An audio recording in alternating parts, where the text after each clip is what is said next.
Hi, everyone. Welcome to the Hathaway Readalong. A continuation. I'm so grateful. We had so much fun. I had so much fun last year with the Wallflower Readathon. Okay. We just strategically placed everything along with the seasons, and I loved it. So I'm so happy that we're going to continue.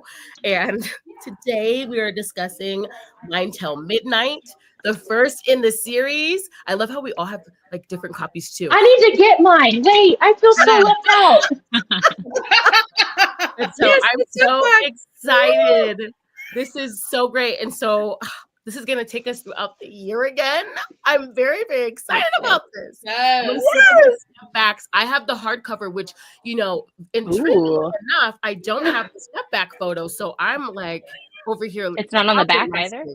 No, I also have a hardback copy of It Happened One Autumn, and that has the step back on the back. But this is just a continuation of fabric, so I'm kind of cover lusting here. Oh my gosh! Hi everybody.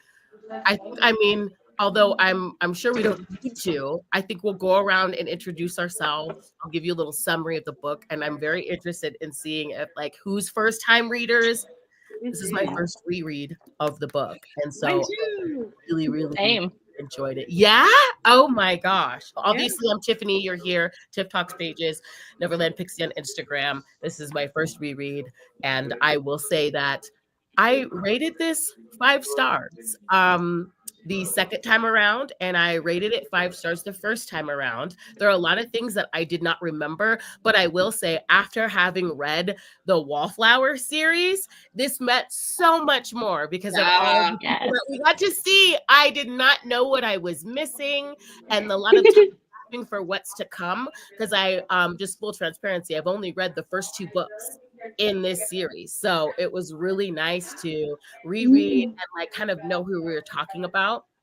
So I loved it. I had such a good time. And I appreciated Stony Cross Park all the more after having read the Wallflowers. So Tiffany, and we will continue. Hi Cheryl. Hi everybody. Hello. That's a lot of people. I am Rachel from Rachel Reads and Sings. This is my first time rereading this series. I think, of all the Lisa Kleypas books I've read, besides Wallflowers, I've now read those books twice. Everything else would be my first time rereading. And it was 5 stars the first time I read it, 5 stars the second time that I read it. I think for me, what stands out the most with this series, is the family, right? The 5 Hathaway siblings, they just have such a special relationship, and it just makes me so happy to read about. And of course, Cam is Cam. He just is Cam. So you put an amazing romance together with just a hilarious yet heart-wrenching family at times. It's just a recipe for heaven for a historical romance for me personally. So yeah, I will say what always strikes me when I read this book is the differences between the audiobook and the original paperback, how it was originally written. Some of the edits I totally understand and support. Some of the edits I'm like, why? Why'd you do that? But yeah, overall, it's still a 5-star book. Yay. Hello. I'm sorry, I'm cooking breakfast, by the way, so if you hear things and sounds, that's what I'm doing. I'm making egg tacos. But I think this is my second time rereading them, so I've already read them twice. I think I have a horrible memory. But I love these books so much. It's probably my second favorite series by Lisa Kleypas. I love the Ravenels, just have a special place in my heart because that was my first series. But I really obviously love this book, and Cam can get it any day. So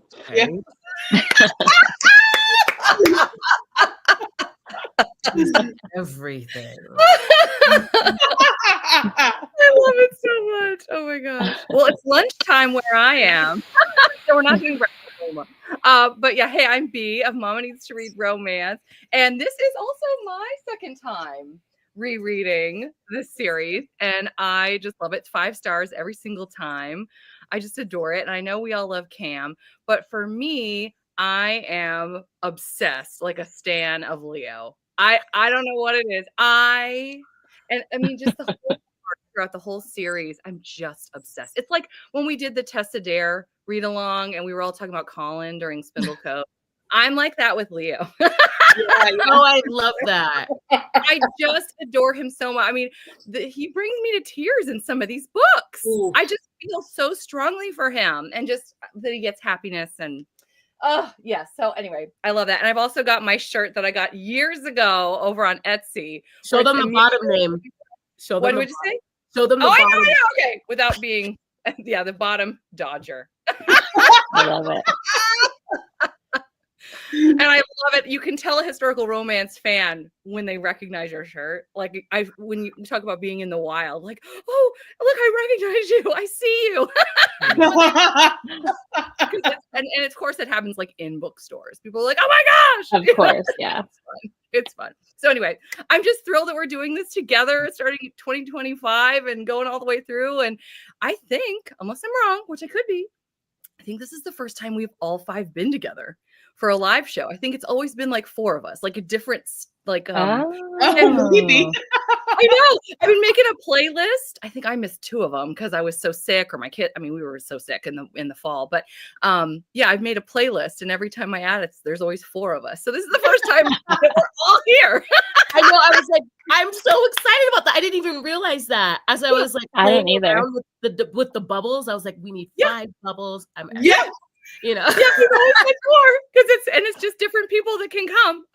Right. We finally did it, and it's like an early time too. And somehow magically, with the early time, we're all here. Thank you all. Right. It's I'm so thrilled. early. I'm just so happy. Me So that too. was me.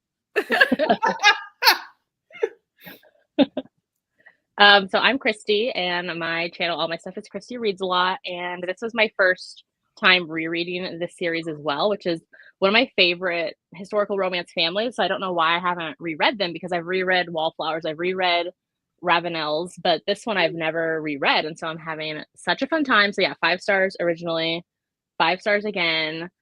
I just they're just so good. Like Cam is just everything and more. And I love the entire family, like getting to meet them and see them and all of the little Easter eggs and crossover moments. And even like the first time I had read the series, like I hadn't gotten to the Ravenels. So even seeing like little baby Phoebe, baby Merritt, like, I mean, Merritt's book wasn't even a book at the time. So good.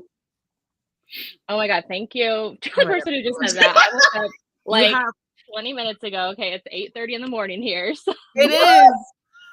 I felt horrible. I'm like, my work schedule's different. Can we go early? This is early for me. If you don't know anything about me, I have Early like for me too.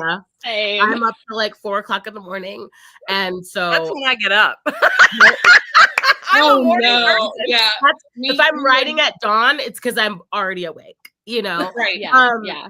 That's totally me. But I was like, Lisa Kleypas, this calls for an early morning. Like, I will be here. I was so thankful. And I saved my voice for this. I like got really sick. So I was like, oh no. I have a voice. So I have a voice. And so I'm just happy everybody's here. And I'm glad this is your first time reading it with us. Yeah. And we have some like 5 stars in here. Monica. I'm going through the comments, and so it's nice to see like where everybody is at. This is my second read, first time with the original edition. Love that. I rated it 5 stars the first time, and now it's a 6-star read. I love how your rating went up with reading what was cut, because I found that very interesting with the Wallflower series, because I agree with you, Rachel. There are certain choices where I can understand little things like the whole through line and what happened when Autumn what it happened when Autumn with like the perfume. I can get certain things, but other stuff, we'll get into that. I have find a little off. Like, I'm like, why? Got so wrapped up in holiday. And then this is the first time realizing that it's different publishers. The Hathaways and the Wallflowers, different publishers. I never really caught that the first time around. So like little things. I love the Easter eggs as well. Reread. Ooh, Oh, interesting. okay. I like that representation in the chat. Like, let us know why. First time reading it, gave it 5 stars. Can we talk about? I'm gonna give you a little rundown because Amelia, just like as a little summary, going into the Hathaway series. This is actually, I think it's like 5 years after Devil in Winter. So we meet Cam here, connected to Evie at Jenner's. And we meet Amelia, who's the eldest of her family. And she's kind of like a mother figure because of their parents are gone. And she's trying to find her brother, Leo, who's just inherited a Viscount title. They've inherited a new home in the country. And we get another like theme of alcoholism in this book that's pretty heavy that we saw. And again, the magic, which I thought was interesting. And so she's trying to find Leo, and that's how she runs into Cam Rohan, who still is working at Jenner's. And I would like to say that he is King Pop-Up in her life. They have a few run-ins, and that is their romance. Great acts of service, man. And Cam is half Irish. There's also some changes. So because he's Romani, so there's some changes in like language in the rewrite as well. And it is their romance. Amelia set out to be spinster and at the helm of her family, keeping everything together. And so I love all of just like the familial dysfunction and hilarity. The Ramsey home just so happens to be in the countryside right next to Stony Cross Park. So we get to see a lot of our favorite characters, and I absolutely adored it. Just to give you like a little synopsis of where we're at, because I clocked the time period because I actually read Devil in Winter now. So it's 5 years after, and we're meeting Cam when I think he's about to turn like 30. And so it's like a turning point for him where he's just not really like feeling it. And then in walks Amelia, who I love, is a voluptuous woman. She's a curvy heroine. Didn't check that too the first time around. And he's smitten. And he's fine. Like the way she described, he is fine. And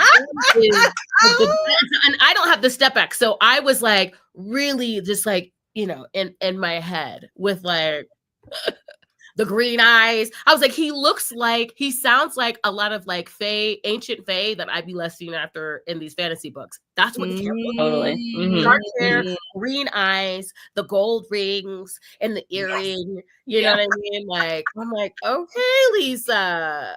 I love it.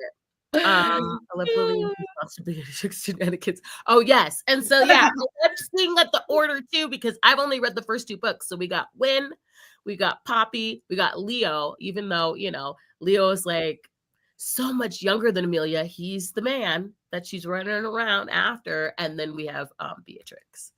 So I was interested in hearing about how did everybody feel about his meet cute. Cam is your favorite character. Oh my god. Is he everyone's favorite? I know so many people love Cam so much. Yeah, and the shenanigans in this one is a lot of fun too. Oh yeah. Oh yeah. I feel like with Cam, what I love about him is that like on the one hand he like knows that he's not worthy of Amelia, but he doesn't care. He is gonna go after her no matter what. The opposite of Kev. And like he is. Hey, wait a minute. That's my favorite right there. No, like one of my favorites too. But like I just admire that about Cam, that like he's not gonna let that get in the way of him having Amelia, and like how he also like has absolutely no problem with taking over, like running the family and like getting the house up and running, and like like that. I just admire him for that, but also he's fine. He is. I do like too. I like their meet cute because he like I remember it. One, I like how they're both described, but she right off the bat isn't his normal type. Right. And like that stated, like, I normally would not go, and it's really like her character that he would not go after, and yet he's like drawn to it because she's stubborn. She's there with Mary Penn. She don't need his help. I don't need you to go with me to the brothel. I'm good, sir. I was like, oh my gosh, I'm just like imagining this woman showing up to the gaming hall, like demanding information and like willing to go to the brothel next door. Like, I got it. I don't need you to come with me. I'm like, girl, I love that about her. Yeah.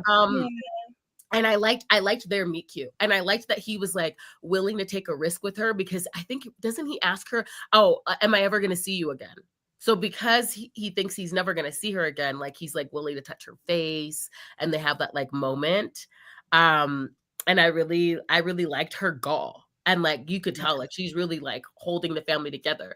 And I was also very surprised about the, like how hard she went on like Leo's bottom, like rockety pitfall bottom. Ooh, yeah. Yeah. I cannot wait to get his HEA because she really goes there. I remember because we just read the Hathaway, the Wallflowers. Like, you know, we got that. And again, the magic a little bit, like the whole like theme of like alcoholism, but she really went there. And so, you know, of course, they want to get out of London and go to the countryside. And I do like how she kind of showcases you take yourself wherever you go, but it's like a reason to get us to Ramsey House. And keeps popping up, but I really did like the meet cute because it's like she is described different than the other heroines. Like she's a voluptuous woman, she's like a fortress woman, and we got that with Lillian, but I like how it's like right off the bat that's just like not his type, and yet not his type, and yet he's popping heels, you know, like upon first meeting. So do you think that Sebastian is the one that encouraged him to do that? Because Sebastian was like, maybe go against the type. Try something else. I loved it when someone was like, did you find yourself when you turned 30 just losing interest? And he was like, no.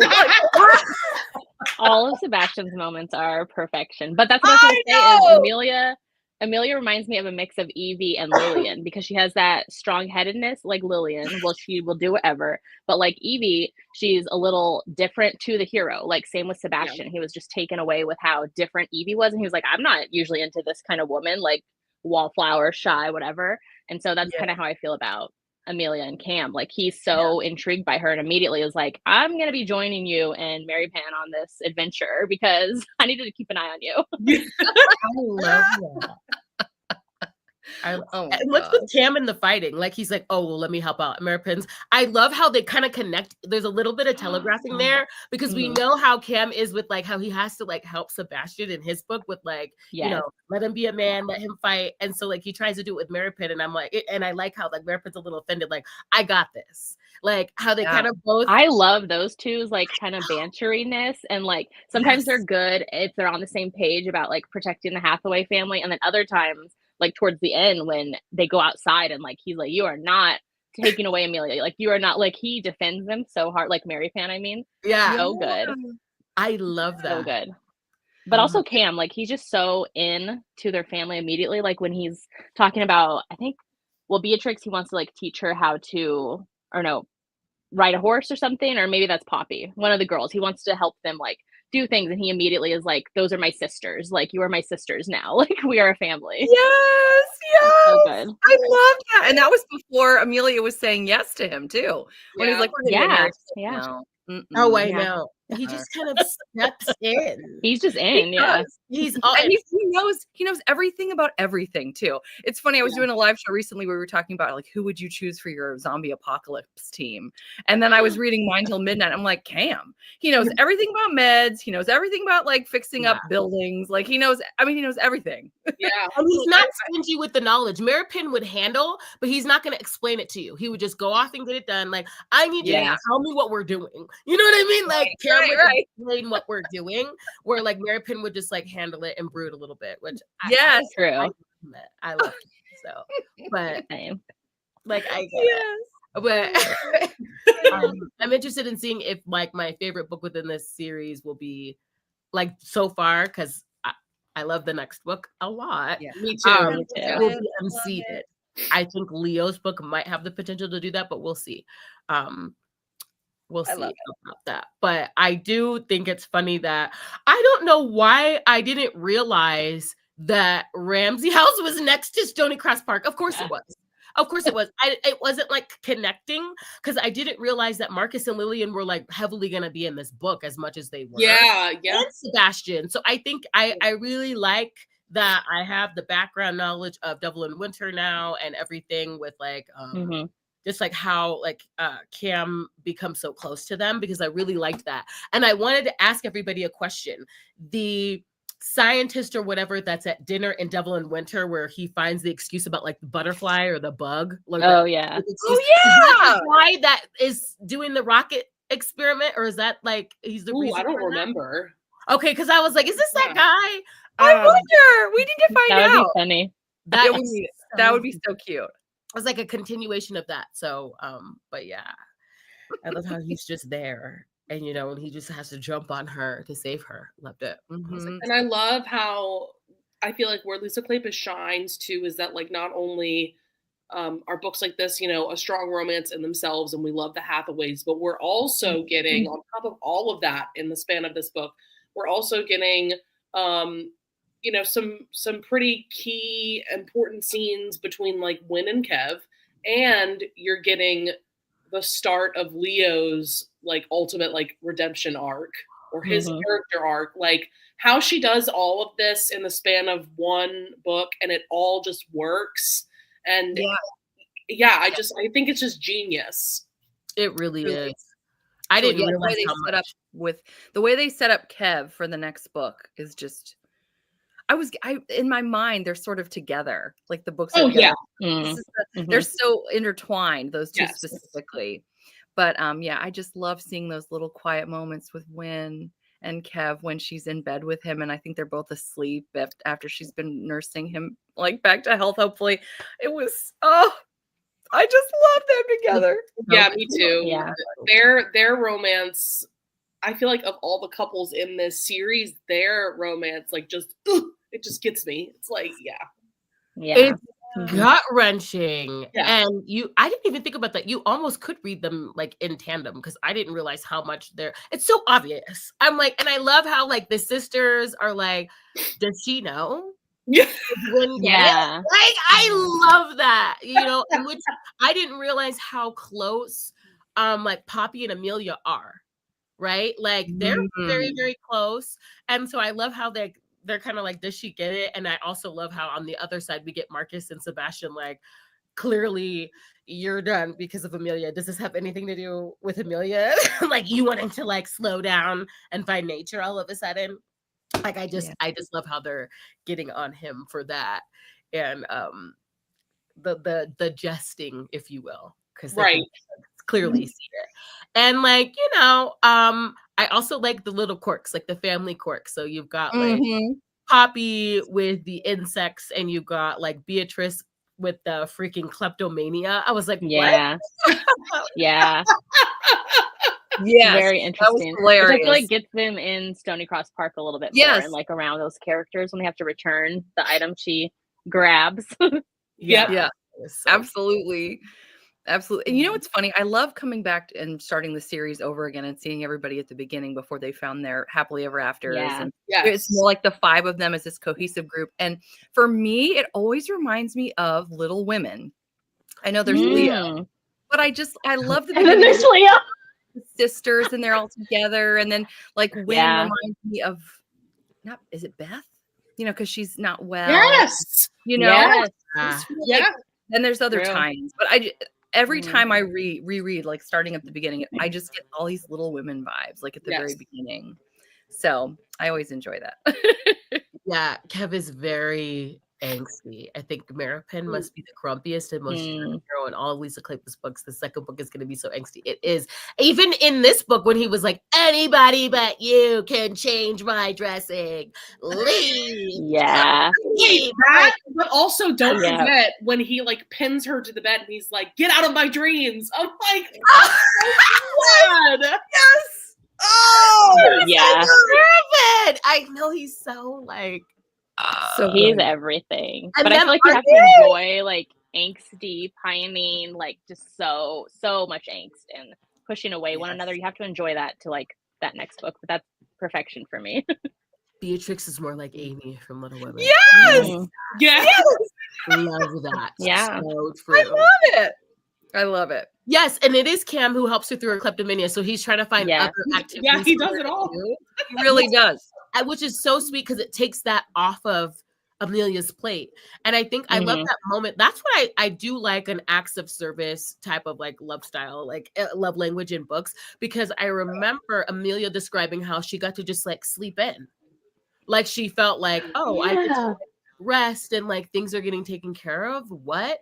And that also like I think that alarms her a little bit because like when she comes back wearing the ring and like Cam just making all these decisions for the house, it kind of freaks her out a little bit. She's like, whoa, whoa, whoa, whoa, whoa. Yeah. Yeah. Like, what do you mean? Like he's speaking for me and the family, but it like takes so much Mhm. off her plate. And I love that. Which is like him showing like, okay, I'm all in. You're wearing my ring. Like Yeah. I I like how only he told can get it other on and guys, off. all the other guys, he tells them, yeah, like we're betrothed and it's fine. Which is I like, know. what? And isn't he like the only one who can get the ring on and off? And at one point, Yeah. he saw her finger all the way in his mouth. I was like, whoa. yeah, he has to Mhm. relax her so that her finger will loosen it. I'm like, stop it. Stop. This is out of control. And like you already laid with me and you're wearing my ring. So I'm just letting you know it. But And And I I like I love when she calls him out on that, and because he's like, well, you like slept with me and you've never done that, so we have to get married. And she's like, excuse me, sir, haven't you done this before? He's like, oh no, that's the past. All right, you're totally like, he's like, no, I have no memories of that anymore. Like that doesn't exist in my mind. I love it. Mhm. And then also he's like, I think he says like, oh, like we need to like take our time and or like this is too much for you or something like that. She's like, Yeah. I'm 26, sir. Like, what do you mean? Yeah, like what do you mean this is happening too fast? Oh. Like, get this done. I Honestly, related to her so great. much because I'm 26 right now, and I was like, you tell him. Yeah. You tell him. Right? And she's telling Evie, like, I don't feel bad. Like, yeah, we may have done this, but it's not that serious. And Evie's like, actually, it is. Yeah. He's never given anybody. I've known him since he was a I child. love that conversation. I loved it when Evie was telling her. Mm. And I'm like, Um, how forward is Amelia? Like, I think, like, I would say forward thinking, because she's like, look, I've resolved to be a spinster. Like, you know, I'm also not like a titled lady. This is like a whole new thing for them. Yeah. She's caught up in the moment with Cam, and I kind of liked it. It was very mature, which is very different in a historical. You know, she's like, okay, we did this thing. Doesn't mean you're moving on in and taking over. We had fun, and that was that. Like, and I'm like, Amelia. You know, and he's the one that's like, wait a minute. And I kind of like that. It's so cute when they're in the town. And of course, again, you know, when they go to the, what do they call that? Like the job fair. I know it's not called a job fair, but it reminded me of it again, the magic when they go out, you know, and they're out again and having now it's gingerbread husbands. And Amelia's like, I don't need one. Like, I want one. I don't need one. And Cam's like, here. Yes, you do. He bites the head off. I love that. Such a great scene. Such a great. Yeah. I also love his curse. Yes. Yep. His good luck curse. His good luck curse. He cannot stop making money. And I love how Lillian just is tickled by it. Like, it's hilarious because he hates it. I'm like, oh my God. And I tell you. I thought Rachel, because Rachel is a woman that loves declarations. And so finally, like, I do like how she brings his good luck curse into her declaration for him. Yes. Like, finally, we're like, you're going to be marrying into a family that has such bad luck that it's going to be coming out of your pockets as much as you spend it. So it's perfect. We're perfect for each other. I thought that was so sweet. Oh, I loved that. Oh, I love Mhm. that.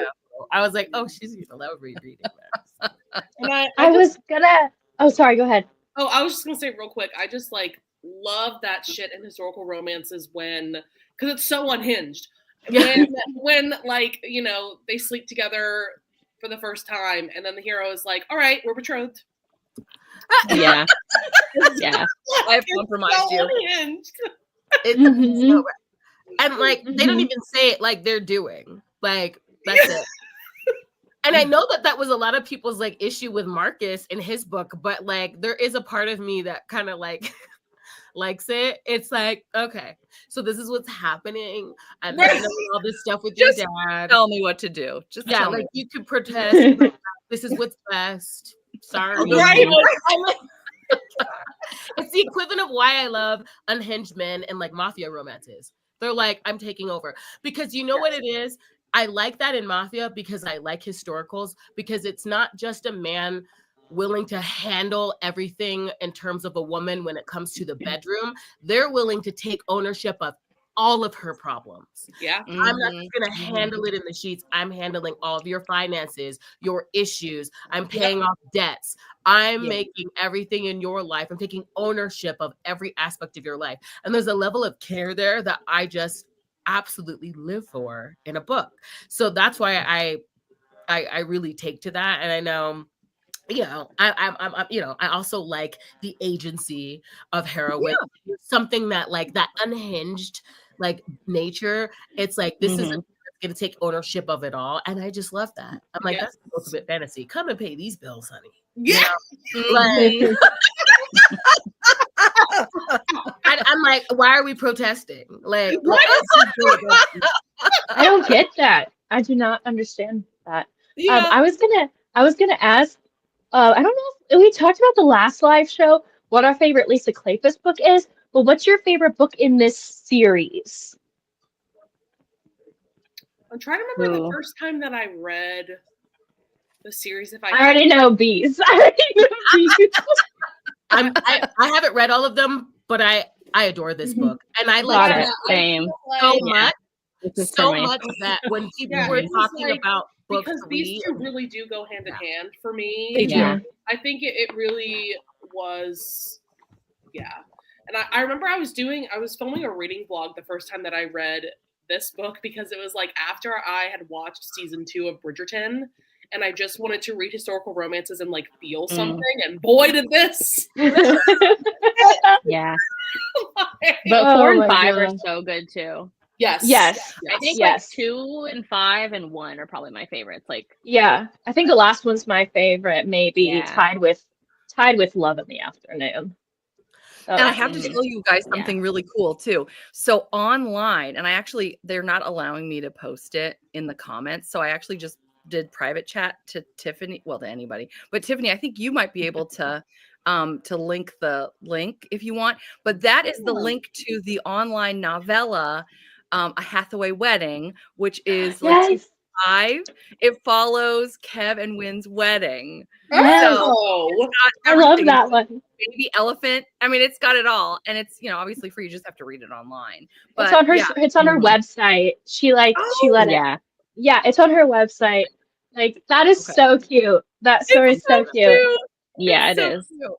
Thank you, Tiffany. And if you're watching the replay, I don't know. I know at least on the iPhones, if you screenshot it, you can just copy the link right off of the screen and throw it in the browser if you have an iPhone. That's a little. One sec, I gotta let my dog go pee, so I'll be back. Okay. She's very busy. I've never read that. The Hathaway Wedding. You've never read it? Oh, I'm so excited. I haven't read that. And I should have continued on because of my I stopped at book 2 because I loved it so much, and I didn't hear the most favorable. I remember at the time I was telling this to Rachel, like, I didn't hear the most favorable things about Harry, I think, who's the hero in the next book. And so I was just like, look, I want to stay in love. Like, let me move on to something else, because this just like was so angsty and it was so broody and he was such a grump, and it was like so like I kept marring your skin with my it just was it's like just all encompassing. It's just so dog eat dog out, like that. I didn't want to like follow it up with something that I was hearing people wasn't their favorite book. So I ended up reading Lord of Scoundrels by Lorraine Heath, and I got swept up in that, and like that's all she wrote. That's a good choice. Right. Yeah. It's funny that y'all have brought up like that a lot of people don't like Harry, or because like when I read the series for the first time, I don't recall seeing those reviews in any way. Like, I love that book. I gave that book 5 stars. So like I think I loved how like unhinged and like villainous Harry is. So yeah, he's morally gray. He's morally gray. And if you like morally gray, you're gonna love him. Yeah, I don't know. I he's probably my least favorite hero. But yeah, like one of the comments I just saw, a lot of people love him. Yeah. Yeah. So you might love I feel it. like It's his really book cool is setting. I feel like that book is the version of Hello Stranger in the Ravenels, which is hit and miss. I feel like Okay. it's that kind of version because the third book is hit and miss for a lot of people of this series. Right. Yeah. Well, you have you got someone that agrees with you, Rachel, and I like seeing that Lex booked 5 because this is a 3.5. So good. So that gives me, I need to hear these things because I stopped reading in the past because of that. Love in the Afternoon is Monica's favorite. I think feel like everything that's what I've but heard the the third most. book was 5 stars for me in the series. Okay, so I'm interested in seeing where I fall in that, and if I like the Hathaway wedding, because I remember I have the reviews on that's kind of hit and miss too, like the romance element of the weddings. I didn't pick it up. I was like, look, I'm staying on cloud 9. Let me go over here with Miss Lorraine, and then now I'm happy to be back. It's like a big epilogue. Okay, I'm excited. Which I think is why people have issues with the little Hathaway wedding story, because people don't love second epilogues, or they don't love novellas. So I think that probably gets a lot of, it's just like a short. It's like a short, Yes, exactly. You're not the only person who reads out of order. I've read books, not even the whole series, within the Ravenels before I read the Wallflowers, and then I've only read the first. So I've read completely out of order. I read Ravenel books. I read the last, what is it, Devil in Disguise. Meeting Sebastian. Oh no. Because his name changes, so I didn't know that it was I didn't know it was Devil. Right. And I've read completely out of order, and Lisa's Backlist too, just completely out of order, which I'm so happy now that a lot of the books are just be completely changed. Because I have them in my Kindle as is. So that's nice too. I do have because I've read out of order, I have a lot of OG, copies. So, I mean, I don't think it's a bad thing. And I also love this community because everybody gets me in order. I always everyone gets me in order. They tell me what I should be reading, this novella, where to find things. And we help each other out, that there were changes. Didn't know any of that. I didn't know. It was readathons and readalongs that really got me connected to the community, because before I was just watching videos. And to be honest, I was watching videos and not commenting or really engaging. So I love these because you get so many tips and stuff.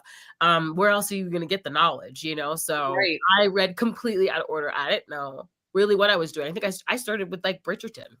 They were doing the Bridgerton read along, and I was off and running after that. Sebastian is a Duke in Ravenels, but he's not. Yeah. So I'm I just, I didn't know. And I met his daughter, and her already I'll be quiet. But so I was wind. I'm backtracking and seeing Sebastian with the little daughter. I'm multiple times in the Ravenel series with him and Evie as parents. Ugh, I can't. Yeah. Think about how we met him as this little I don't know, black cat on his throat, yes, swindling, little demon devil, come and make a deal, Evie, to she's a little princess. She gets everything she wants. Yes.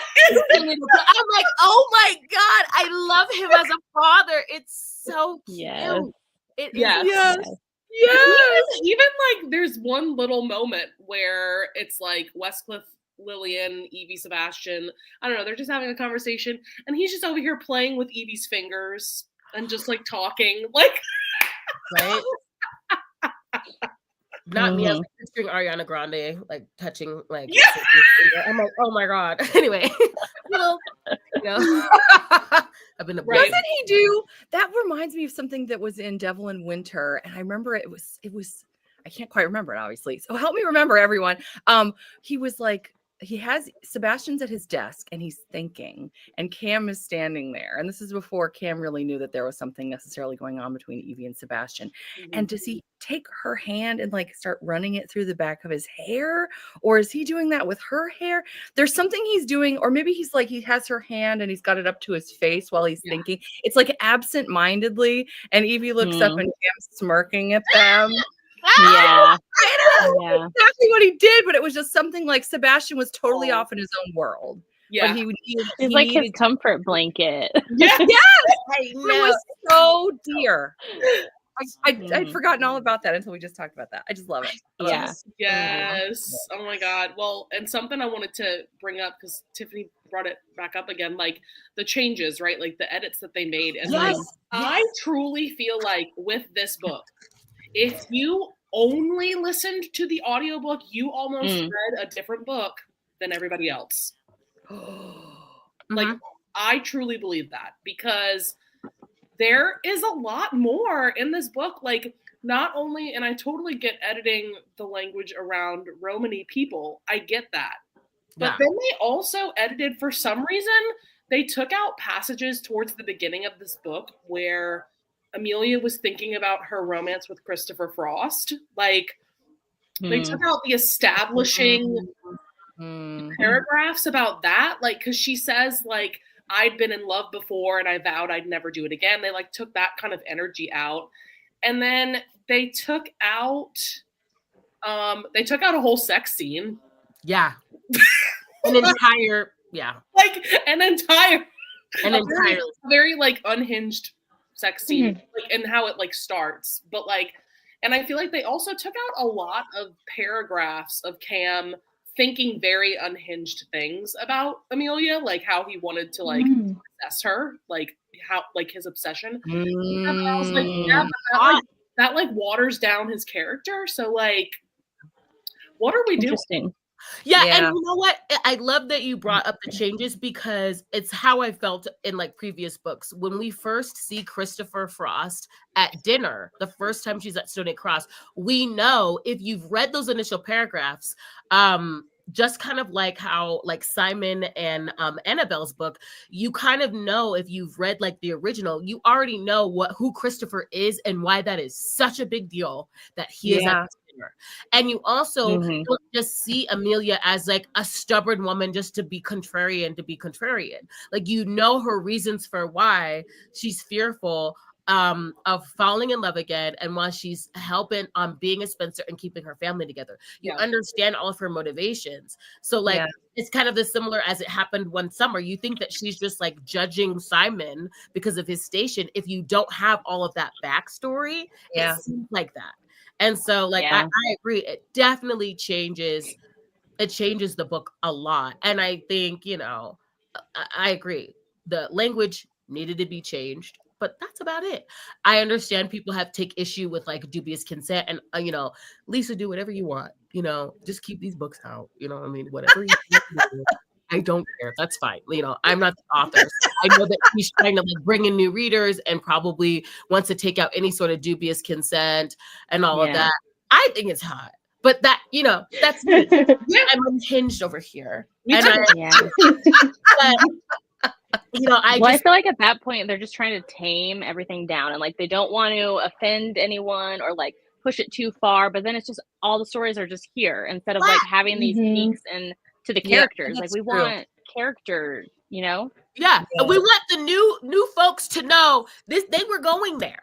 Okay, we've been like these stories have been like, I don't know, taking these risks and taking these leaps, and they're not all the same, and there are darker elements. And like when we argue for like romance as a genre, like this is why, and there's these beautiful themes in these books, and like there's a little bit of dubious consent, and why is it dubious, and like breaking that down. And some of them have themes of alcoholism. Of course, we had another fire in here. We'll discuss it. She loves a fire. Okay. But like the peril and the struggle, like, there are peaks and valleys, and there's some real like character work done. And so it feels like censorship. And I think it's important to like talk about the elements that are gone. And for anybody that's like on the internet poking around, I know for me, in preparation for the Wallflowers, I wanted that spreadsheet we talked about. I wanted other people who had read the originals to lay out where the changes, what they were, just so that we can kind of keep that conversation alive, so that people that are looking know. This, you know, the audiobook's not how it was, and it does change the story. It changes it, and it might change your interpretation of the characters and why they're making the decisions that they're making. It's very, very important, and it does make it a different book. You know, the way we see Marcus, like we talked about that with It Happened When Autumn, like it kind of changes it a little bit, and it does. In my opinion, I agree with that. I feel like it's watered down a bit, and I also like it. Also telegraphs and explains why Cam is all in, because we get his inner dialogue. We get why he's not just being machismo and just taking over. This is my family now. He is plagued. That whole theme of fate and the supernatural aspect of this book too, and the ties to his culture, I really like. You do see it in his obsessive thoughts about her and how he's like, it's to the point where it's like, I have to accept this. This is plaguing me, my thoughts about her. And it also explains why he's so driven to kind of like corner her in this sexy way. Because he just has to alleviate the thought. It's just like, oh, this is so hot. But yeah. And then when you have people that have listened and read, and they're coming together and they're talking, and so, you know, they're not really understanding one another because they're coming from different backgrounds. They don't even know. It's true. Yeah. Books, which makes it tricky. Yeah. And I can't just listen and do like other things. Like I'm over here because it's a very active thing too, to like read it and listen to it. Cause you're like, oh, that's awesome. Let me pause, you know? Yeah. It feels a little naughty too. I'm like, oh, I'm getting more insight, you know? And I'm like, ooh, you know what I mean? It's like reading Cliff Notes or something. Yeah. Yeah. Well, and you had brought up like the supernatural aspect of this book. So a couple of things I want to bring up with that is like oh my God, I loved the idea of like him taking Amelia away on a midnight ride. His horse is named Puka. Like, oh my God, I loved that idea, that theming. That also is what gives me vibes of like a fantasy romance hero. Not only like his looks, but like that idea. And then also, of course, like Leo mourning Laura, and like that whole aspect I think is so unique. Like I can't say that I've read many historical romances that have some kind of supernatural aspect to it, and like the way that all gets dealt with and resolved, and like that scene is very vivid to me of them, like, you know, in Ramsey House, they see her ghost, and Leo is just like sobbing, and like Cam is telling him like, you have to let her go. You have to let her go. Like that is just such a heart-wrenching scene. It is, and I do love the inclusion of it. We're talking about the edits. Yeah, because it does. It waters it down, some of these changes and everything like that. And I do like, also too, I was thinking about the title, and I'm like, without his culture and like the matching tattoos that he and Maripin have, like how does Mine Till Midnight even get brought into the book? What's with the title? And so like the whole horse into midnight and like all of that, like that really ties his culture, like it really ties it together. Because I'm like, otherwise I'm like, why is this called Mine Till Midnight? What's really, we're just trying to find like fun titles or whatever. And so I'm glad that like we didn't take that out of it, because that kind of like brings it together. And Cam's background being Romany, he has a unique, because again, he knows everything about everything, but he has a unique position or background in order to talk to Leo about saying, you know, because they talked about how little Cam, when he's like, will I miss you, mommy, or whatever, when he's talking to his grandmother or something, and he's like, no, you're gonna let me go. And so that's how, you know, because of his background and his culture, he's able to talk to Leo and just say, you're keeping her here, you know, you've got it. But I love the way that they were able to take the culture and the supernatural elements, and how they were just so important to one another. They really were. And it was important for her to usher in the fire that we knew we were going to have. So I thought during a Wallflower Christmas, which I did not rate 4 stars. I rated it 5 stars. I don't know what I was talking about. But anyway, I thought that the tree was going to light on fire when they were decorating. So I was like, I like, I don't know why I didn't remember the fire, because I know like I love the caretaking scenes, but like, dang, that was dark. I'm like, here we are, like we're cleaning everything up, and like he's passed out, and like I think the shingles like falling on Maripin and him getting so like that was scary. I'm like, this is out of hand. Like I know he's not gonna die, but it felt like touch and go. And like, how much, like it was so cute, like them arguing over like who the doctor's gonna see first, and like just all of that, like, the drama. And I'm like, you know what, Lisa, like I get it. They're like, fires are perilous in these times. Like I brings people together. It puts them in danger, but it was like that's really sad. You know? Yeah, the high stakes. Yeah. I honestly wondered if Leo was about to pass away during that one scene where she, Amelia walks in and it's freezing cold in that room and he's like passed out in a chair and he's like blue. And as the book progresses, his eyes are getting lighter and lighter, they're noticing. And it was like she was with him. And I just wonder if Amelia hadn't walked in, what would have happened? Because I don't think he was even breathing. And it was just like the ghost. It's like he wanted, it's like in that scene and in like them describing the fire, it's like he kept that lantern on because he wanted to see her. It's like he stayed in there because he wanted to see her. And then like when he's like leaves that note and he's gonna go into the bees, it's like she was there in that room. It's just so sad. It's so sad. And I love the argument that he has with his sister. Like, you don't know what it's like to love in this way, so don't tell me. You don't know. And I was like, ooh, it's like maybe the one thing that she's just coming to know in this book, because she's on top of everything. Like, what is it? Poppy's telling her, you're so controlling. You can't control everything. Like, you're smothering us. And she's like, well, but I really like that moment because we see Leo in some dark, like, basically creates a opium den. And that was really dark. It's just really like she's constantly rescuing him and he just doesn't want to be there. I'm like, wow, like they really go there. So for Cam to just like step in with Leo, step in with Beatrix, and step in with like just kind of like helping her out and take off the load, I just adore him for that, because he doesn't really like have to do all that. It's like he really, really cares just about like her in general, and I love it. Well, and it's funny, as I've again, this is my third reading, and I don't know how until I was reading this again, I had completely forgot about Christopher Frost, just completely forgot. And that whole thing about him trying to come back in, and then it seems like there's three of them now fighting over Amelia. There's Kev, for all different reasons, Kev, Cam, and Christopher telling where they're going to go and what they're going to do. But his whole like plot arc, if you will, and then just what happens toward the end. I remember the first time I read it, I was so shocked. Yeah. The one who had started the fire, that he's the one that's there. And when they go back, oh my gosh, the ending was so epic.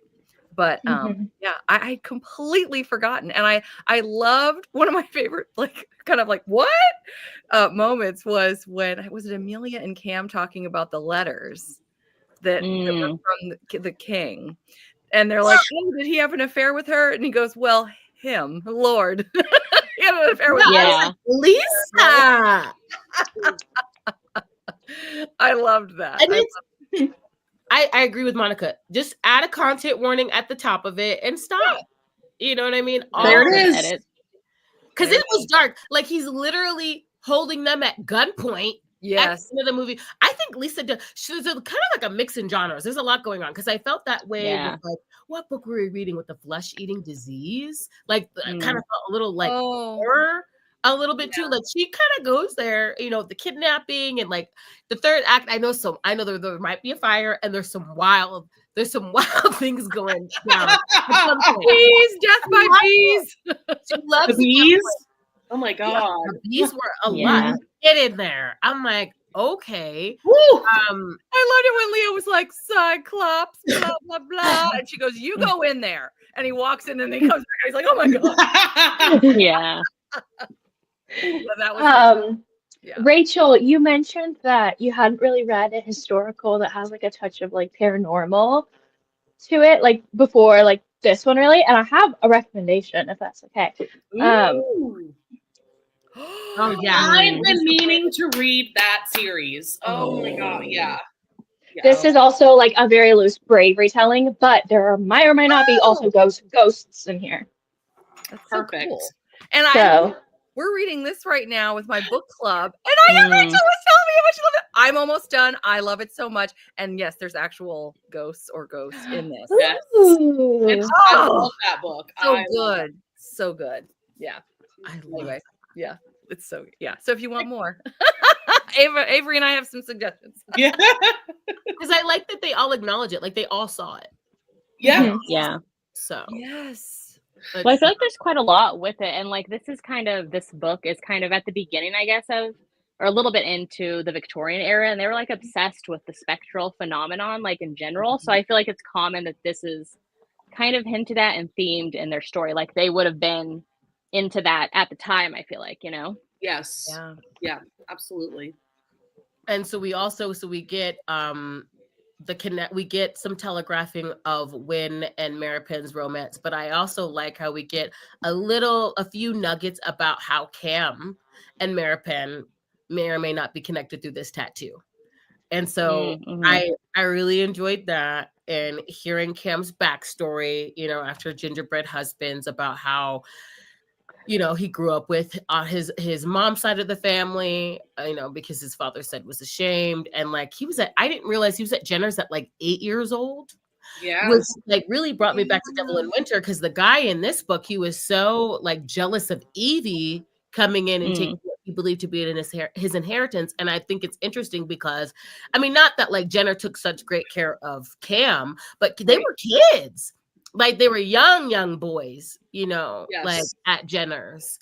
And so it kind of is nice to see like him be like mentored by Marcus and Sebastian and stuff like that, like growing up and everything worked out. But he was like super, super young. And like, I don't know why this time around, I'm like, oh yeah, Maripin has a tattoo here. Like, I don't know. I was like, I forgot about all that. I forgot about all of that. So the scenes between Maripin and Cam, I really love in this book. And getting to see the mending of Leo and Maripin's relationship, because Leo always resented Maripin for saving him and like healing him from scarlet fever when the love of his life died. So like, because he was mean, he was like kind of, a little like testy. So I like seeing the male relationships in this book. Because they're a lot more nuanced than like bromance, which I love seeing, because now we've already gotten Marcus's and like Sebastian's story. But I did like seeing that. Like there's some arcs with those relationships as well. Yeah. I like it. There's a lot set up in this book for like everybody, like a lot of their characters and their relationships. Absolutely. I love it. So I love this tip, Lexi, because I need to start doing that. I want to look up going forward to what are the changes that have been made, and so I can kind of go in knowing, because it is true, it's like when you're reading it in tandem, you kind of don't know when you're gonna have to stop. It's not like an audiobook with Lisa Kleypas now, where I can just kind of pop in with these OG series. I really want to do tandem reads, and you might have to like stop and start just to kind of see what's going on there. And same, Shan, like I don't know why certain revisions are made, why they're choosing to take certain things out and leave certain things in, but I do agree with Monica. If you could just give us a trigger warning, and then like let's just leave them as is. I mean, isn't that a lot of work? Like, right? That you could take time writing a new book. Exactly.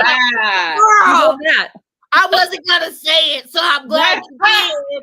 Okay, instead of completely rewriting old books, can we get something else? Anyway, can we get that editor out of retirement and just get some like indie published stuff? Girl, we will support that. Right. right. I will create a budget for that. Do you see these shelves, Lisa? Clamoring to work for her, like, oh, we got you. Yes. To us. But like, speaking of the time period, what was this? I think this is written in what, 2007, was it? Yeah. So yeah, that's another thing too. I don't know. Like this is written in 07, and I'm not sure when the changes were made.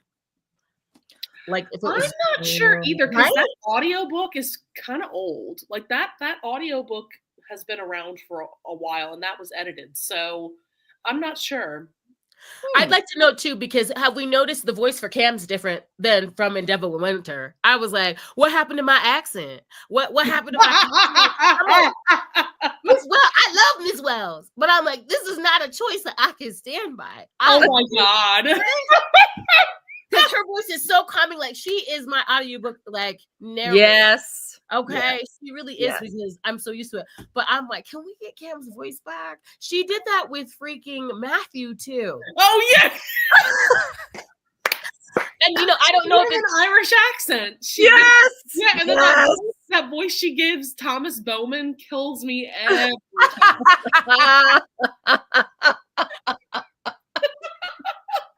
Yes. What happened to the sexy Cockney accent? I know. It's Irish too.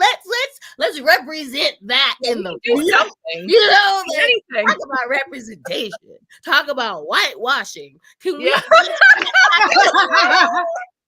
Mary Jane? And I don't know if it's like a strain on her voice or like why that choice is made or what, but I missed it. I was like so excited. I'm like, oh girl. Well, wait, wasn't this Rosalind Landor though? Yes. Yeah. This was. Oh, I see. Okay. This is Rosalind. Yeah. So I'm like, yeah. I do miss Mary Jane Wells. Yeah, I'm like, that's my girl. So I'm like, I don't know.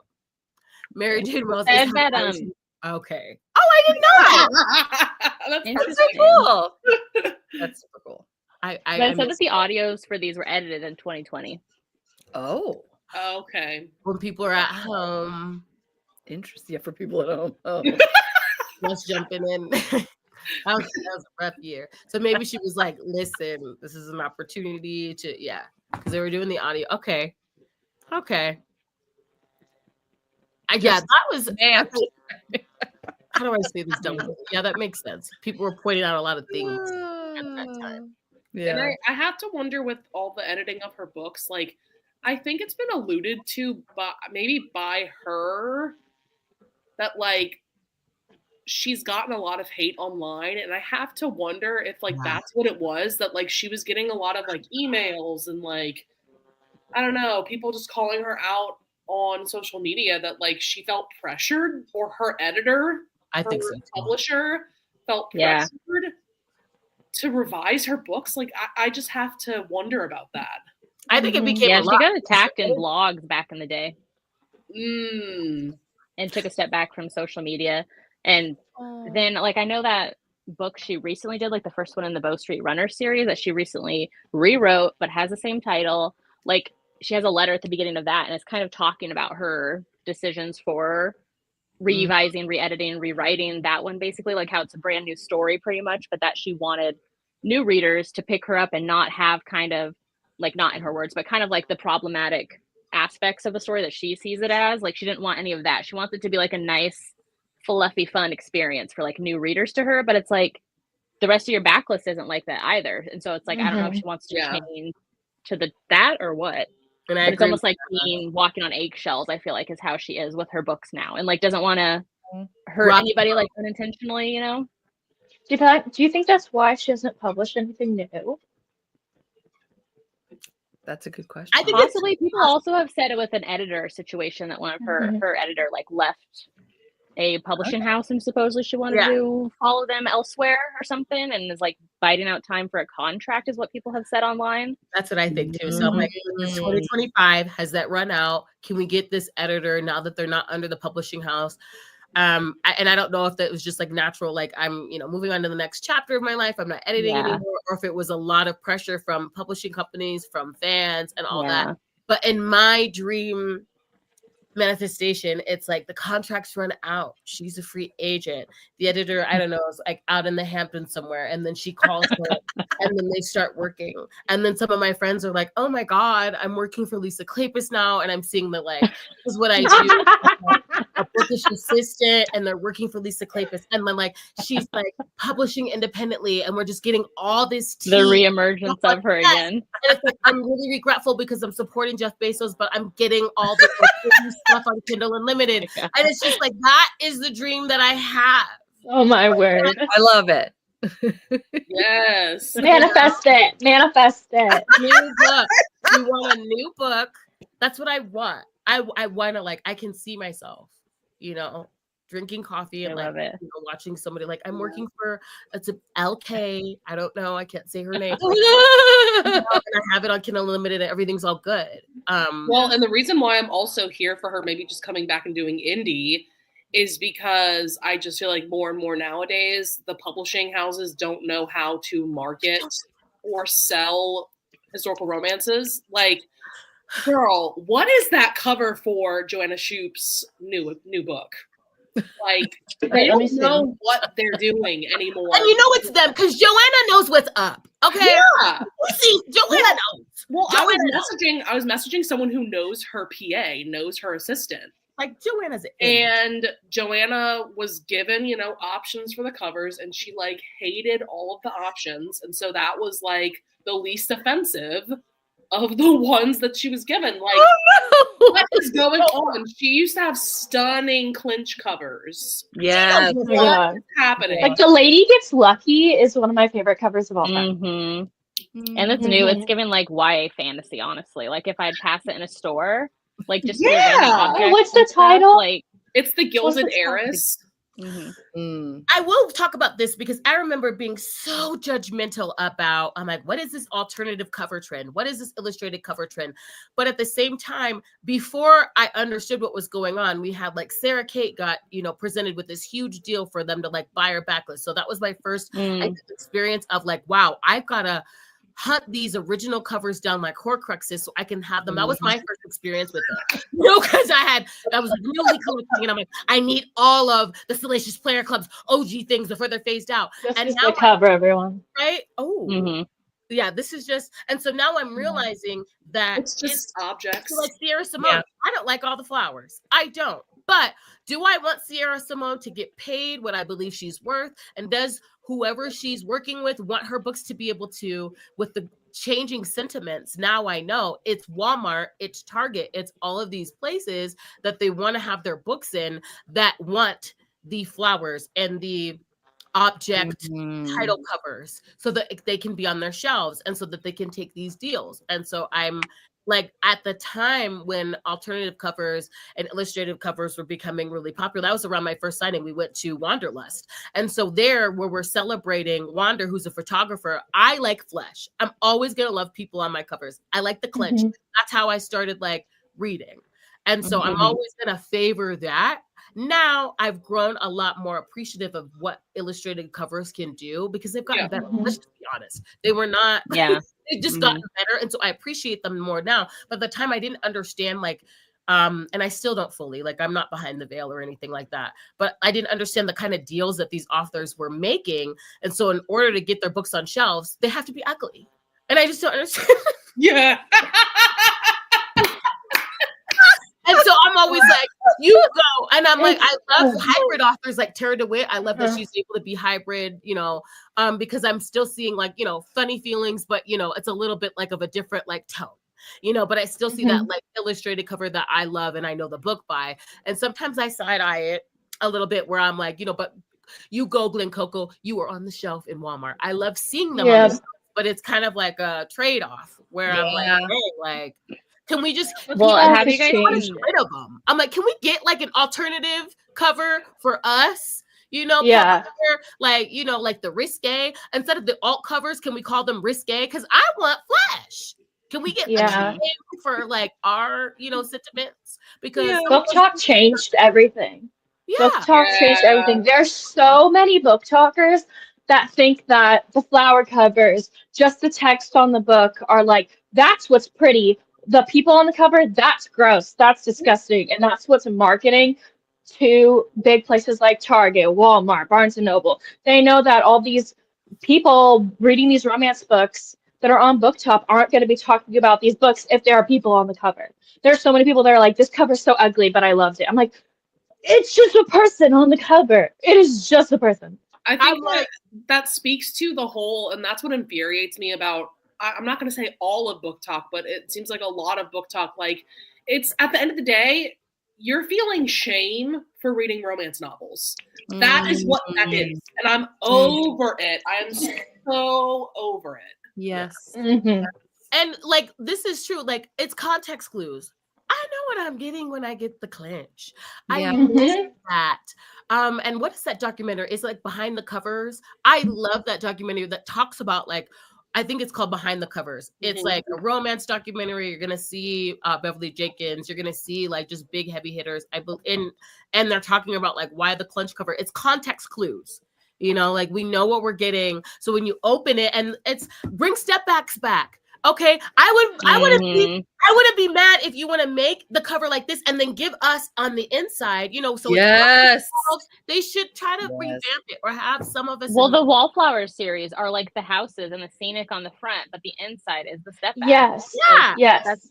Give us both if you're gonna do that, Yeah. you That know? would be Yep. lovely. Ruby started doing that. Ruby started doing the step backs on the back of her Ice Planet Clone series. Yeah, I and they're love hers. freaking Yeah. stunning. Here, give me a second. Yes. Please, Yeah, hers are great. please. I love That's it. to the late. Oh, that's a good 2010s Meredith Juden. Mhm. Oh, My favorites. See, they're just. But again, she's Oh. indie. Like those are indie, so she can do Yeah. what she wants, you know? Yep. And that's we'll talk about like all of the monster romance writers that were giving us those clunch covers, and it felt revamped because it was monster romance, and so I was like, oh, this is a historical Mhm. thing, and I think they just don't know. Oh, we should. I know, because maybe they don't know that like we want the clinch. yeah. And Yeah. I just, you know, I think. Well, they I feel like they don't want, and they also don't want, they want to put flowers on it, and they also don't want to tell that it's historical, but it just feels like a bait and switch with new readers are trying to get. Like they want people who don't read historicals to read them, yeah. but then they'd be mad because I was looking at Anne Mallory. These are her new covers, and they're giving like contemporary like vibes, right? Oh yeah. But Yeah. like this is what it originally was. Like What? Oh, and then you're right. So they're picking it up as contemporary vibes, but then they're reading it not liking it because they're like, oh, but this like is all of hers are getting changed to like this very interesting. What? Yeah. I don't like that. No. I don't like that. That also like the new cover. We've talked about this plenty of times. A Night to Surrender by Tessa Dare. The new cover is Oh. so bad. Oh It's no. It's bad. Yeah. It's bad, B. Like it's not So even bad. like, those illustrations are better than, but Yeah. you know, make your money. You know what I mean? Like, but I just feel like these money moves are taken away from. Yeah. And I was really hopeful, like when Bridgerton first released, at least in like what I do for work, I was very, very hopeful. I'm like, ooh, they're gonna start asking me for like more adaptations and stuff like that. I think too, I don't think we can all put it all on Book Talk. I think that like Bridgerton coming out and then misinterpreting the hype around that kind of hurt romance a little bit too. Oh. And the covers and just this led like the media and the articles written about like Bridgerton season 1 and the big wave of, I don't think people like understood or got it even. And it's so weird to me because I think season 1 is so closely related to the book that you would think that, you know, they could have really like stepped in if they had the right people in the room to promote like those covers. Those recovers were not it. Like I was like so excited, but Yeah. Yeah, and that's the best season of the show, in my opinion. Like season 1, I feel had everything that we wanted, like from a historical romance adaptation, and then like subsequent seasons, they've made like weird changes to the way that they tell that story, and it's just very odd. I don't know. Yeah, it's not the same. They just want to make it their own and like just say it's inspired by at this point because it's not. Yeah. Right? That's what I kept saying. I'm like, at season 2, I was upset, and I'm everything, whether I like stand by it or not, is up on my channel. I don't take things down, but I was like, dude, I'm never gonna work again. Like I work in film development, and I'm like, I'm never working for Shondaland because the things that I said about season 2, I was so upset. I was so upset, you guys. And I'm like, he's gonna see this. I could just imagine being like, you know, in an interview and then pulling that up. Like, can you explain this? Like, you know, and I will, because we need more than 8 episodes. Also, industry changes as well. Yeah. Like, Yeah. I'm so tired. I understand why we don't have 23 seasons. We don't spend years, like the entire year with characters now. The budget went down to 13. Then it was 10. Now it's 8, and they're trying to peddle that. And it's really, really difficult. And like, if they just said inspired by, I would go in knowing. But I think that they hooked us in with season 1. Yeah. Had us out here, you know, on shows and stuff, promoting it, and then kind of, you know, pulled the rug. And, you know, people are loving it and all that. But I think it's important for them to know that the scripts are different. The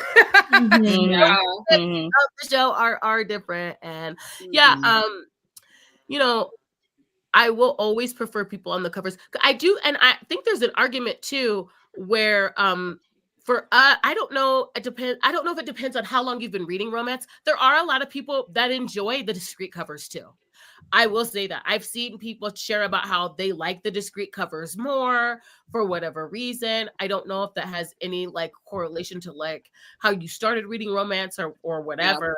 But clearly people are buying them, and people are buying. I don't know if it's the novelty of having an alternative.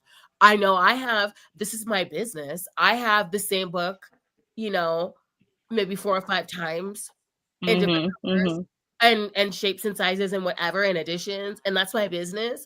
So I understand that. Yeah. Yeah, because I recently had someone up in here, and I'm like, yeah, that's the same book. That's the same book. Yeah, it's the same. Yeah, he was like, have you ever been gifted like the same book? And I was like, no, I don't think so. And I'm like, well, actually, yes, but it's different. Because this one is signed. Yes, there's 2 male covers, but this one is signed. This one isn't. And then that's the alternative. You know what I mean? That's 3. That's different books. Yeah. Yeah. And he was like, okay. Yeah, I love it. So, new covers for Tracy Summer. I saw them. Yes. They're AI. Yeah, I was gonna say I might want to check. You might want to check like thread conversations and things about that. So situation. Yeah. Oh. And Yeah. not only are they are AI, but I will just say the author has apparently bullied people who were calling them out for being AI. So like, Did not know that. Yeah. Whoa. sorry to tell you because I do think that they're pretty covers, but like, there's that. Bully me. I'll speak back. You try to bully me. Wow. Anyway, okay, Love Between the Covers. This is Yeah. How fun! it's a really I think it's like about like hour 20 minutes. It's a great documentary about just like the history of clinch covers, and you get to see Miss Bev in full color. I love her. She's definitely someone I remember from this documentary, but it's a fun documentary if you have the time to watch it, just about like the history of covers. And yes, that was a good point. I'm so behind on comments, so I'm so sorry. It's on Hoopla. Love Between the Covers is on Hoopla. Oh my gosh. That's How exciting. fun! Cool. Thank you. Yes. Oh, I love that. Yes. So I definitely recommend that. Because it's everything. And I am excited. I'm excited. Our next book that we're gonna be reading is Seduce Me. Yes. Oh, I'm left out again. Give me a second. Yes, let's go. And I do not have the step back, so I need to see everybody. Please. I love it so much. I got this one with you, Tiffany. Remember? Yeah. Okay. So we're I at love the that. flagship store, and I'm over here. I just was kind of embarrassed. I'm over here like showing everybody, like, oh, look at all the Zane I found, and I used to read this in middle school. While like, Ava's just over here silently picking up all these Lisa Kleypas gems with step back, and like, She's like, have fun over there.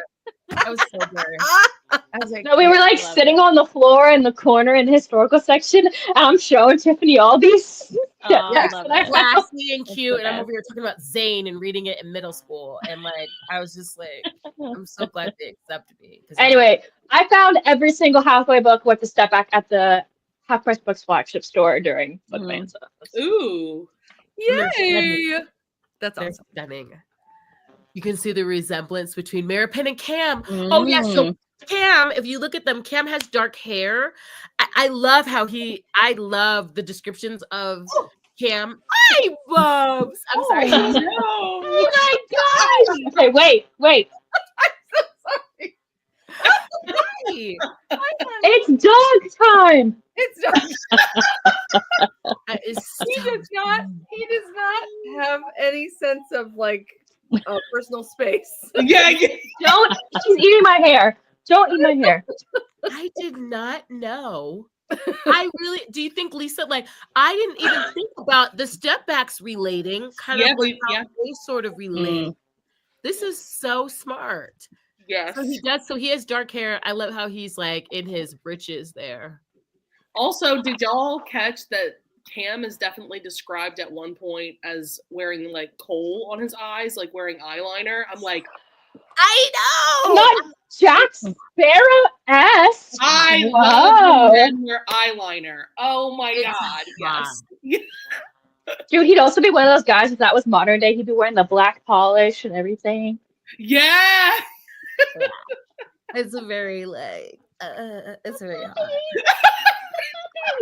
I remember, am I wrong, B? Because I remember I was watching, you did like a Summer of Lisa Kleypas series. And I did. and I remember I liked B. She brought up the movie Chocolat. Chocolat. Yes. Oh, that's a good one. And Johnny Depp in Chocolat, pre-Jack Sparrow. That is so Cam. Yes. He comes in, you know what I mean? Like, I'm like, True. oh, that's so hot. Because Aroma are in that too. And like she comes into this little town and I'm gonna rewatch Oh, that. I haven't seen that movie in ages. Now I need to go watch it again. I remember that. So I do like your like book to movie like description comparisons and your song choices for Oh, books. thank you. I had so much fun doing that. Yeah. Yeah. I'm like, that is Cam. That is so Right? hot. Right? Mary Penn, I don't have the step back. I'm gonna have to get the step back because I'm very excited about this next book. It's going to be angst. So Please excited. get ready. You know, he's a little bit like we already see it. I totally forgot about him pushing her on the bed. Get out of my dreams. That Oh, and I'm Yes, so one of ready the for the moments I relate jealousy.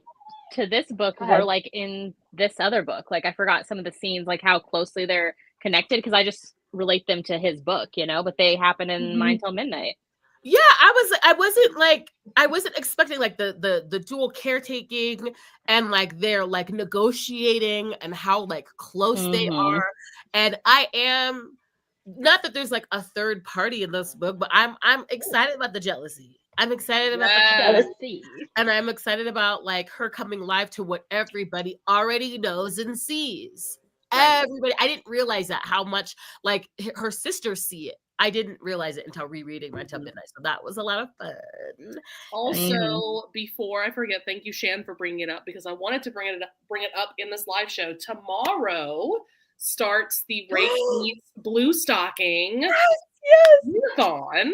So that is being co-hosted by myself, Lisa from Remarkably Lisa, Jen from the Book Refuge, and Crystal from Crystal's Bookish Life. We're collaborating our two book clubs together, the Rake Appreciation Society and the Blushing Blue Stocking Society, to do this readathon. So it starts tomorrow and it runs through the 19th. We are going to have some reading sprints. We just have not solidified when they're going to be. And then we're definitely going to have like some sort of like wrap up live show on the 19th.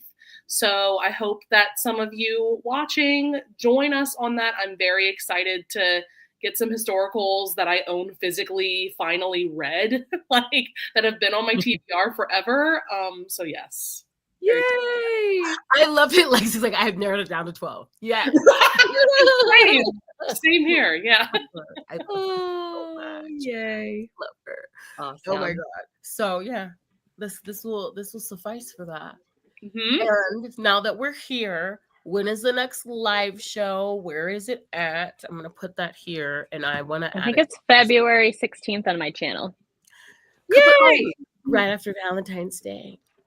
Yeah, perfect. Yeah.